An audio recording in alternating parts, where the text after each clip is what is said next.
हमारे साथ यूएस से जुड़ चुके हैं दिगंबर इस्लामपुरे, भारत अमेरिका एक्टिविस्ट हैं, वो हमारे साथ इस वक्त जुड़ चुके हैं। और साथ ही साथ अजय जैन बुटोरिया जो कि बाइडेन समर्थक हैं यूएस से, वो हमारे साथ इस वक्त जुड़ चुके हैं। लेकिन सबसे पहले दिगंबर जी, मैं आपसे समझना चाह रही हूं क्योंकि भारत और अमेरिका का रिलेशन क्या पहले भूतकाल में ऐसा रहा है, अब जो हम देख रहे हैं वर्तमान को देखते हुए आपको क्या आसार दिख रहे हैं कि भविष्य हमारा कैसा होगा?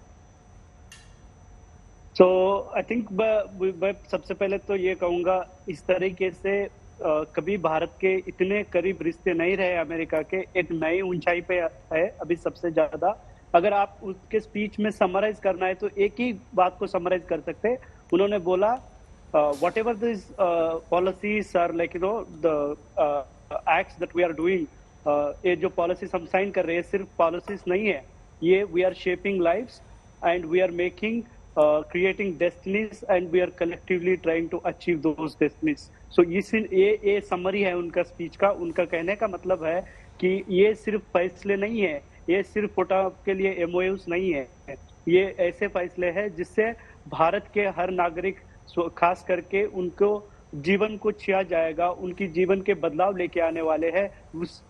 सिर्फ उतना ही नहीं, उसके साथ साथ अब एक कलेक्टिव लक्ष्य भी रखने वाले, उनके साथ अपने कलेक्टिव डेस्टिनी जाता है उसके ओर बढ़ रहे हैं हम। So those are the summary things मैं बता सकता हूं। इससे लगता है कि ये एक at least for next few decades if not for century, ये कई इस दशक नहीं कई दशकों तक इसका असर रहेगा, एक मूल स्तंभ रहेगा भारत और अमेरिकी रिश्तों में।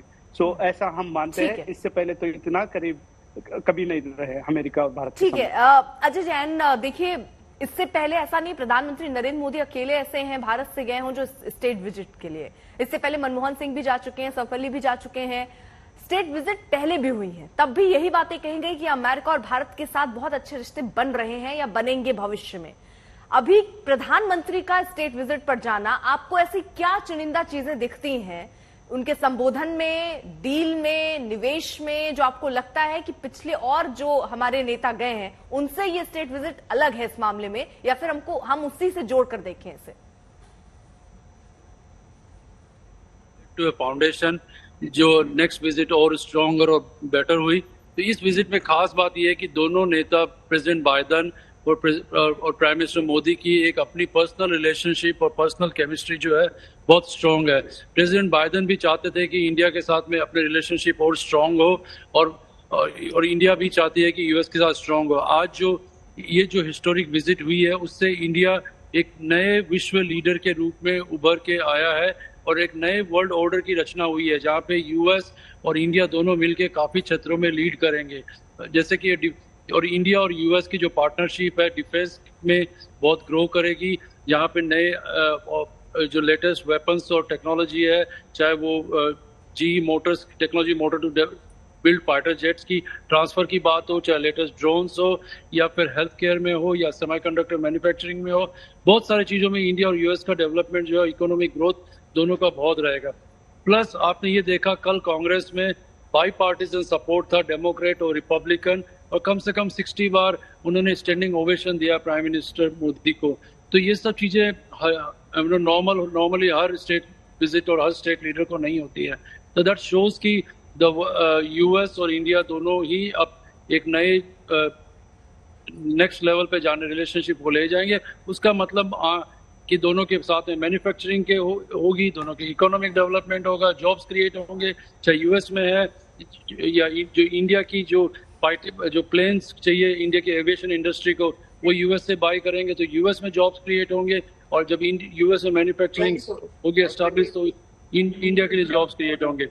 और जहाँ पर H1 की बात कही प्रधानमंत्री जी ने, ये बेहद खुशी है मुझे कि वो रिकमेंडेशन मैंने लिखी थी अपने API कमीशन में, वहाँ से अप्रूव होके आज प्रधानमंत्री ने उसका अनाउंसमेंट किया कि H1B होल्डर को अब इंडिया वापस आने की जरूरत नहीं है, उसकी स्टैंपिंग यूएस में होगी। लेकिन अजय जैन जी, जैसे आपने कहा कि अब इस बात को लेकर कि H1B वीजा की बात आपने कही, L कैटेगरी वीजा के लिए भी यही हो सकता है, ये भी प्रधानमंत्री ने कहा, इसकी संभावना कितनी है?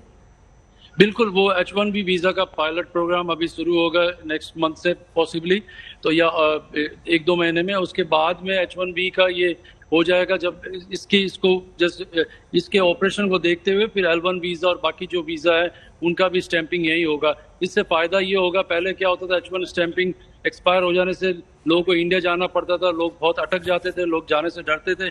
इवन पेरेंट्स बीमार हैं ICU में, तब भी लोग नहीं जाते थे कि हम कहीं अटक जाएंगे, हमारा जॉब चला जाएगा। अब आराम से निश्फिक्र होके जा सकते हैं, और वो यहाँ पे स्टैंपिंग यहीं पे हो जाएगी, जो मेल में भेजेंगे और स्टैंपिंग होके आ जाएगा पासपोर्ट। ठीक है, आप रहिए जरा साथ, क्योंकि आज बहुत महत्वपूर्ण था, क्योंकि आज का ये आखिरी पड़ाव, प्रधानमंत्री का ये दौरा एक तरीके से कहें तो खत्म हो चुका है। ये आखिरी प्रोग्राम प्रधानमंत्री का रहा और सबकी नजर इस पर थी कि वो प्रवासी भारतीयों को जब संबोधित करते हैं तो कौन कौन से पॉइंट, और ये रहा है कि प्रधानमंत्री कभी भी पहुंचते हैं तो एक सौगात के साथ, और H1B वीजा रिन्यू की बात जो प्रधानमंत्री ने कही, एक तरीके से सौगात ही। और क्या क्या प्रमुख बातें उन्होंने कही अपने इस भाषण में, जरा नजर डालिए।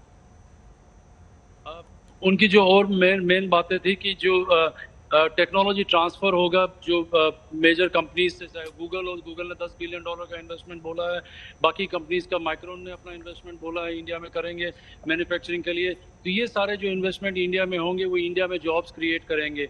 उन्होंने ये भी कहा कि डिफेंस के सेक्टर में हमारी और स्ट्रॉन्ग पार्टनरशिप हो रही है।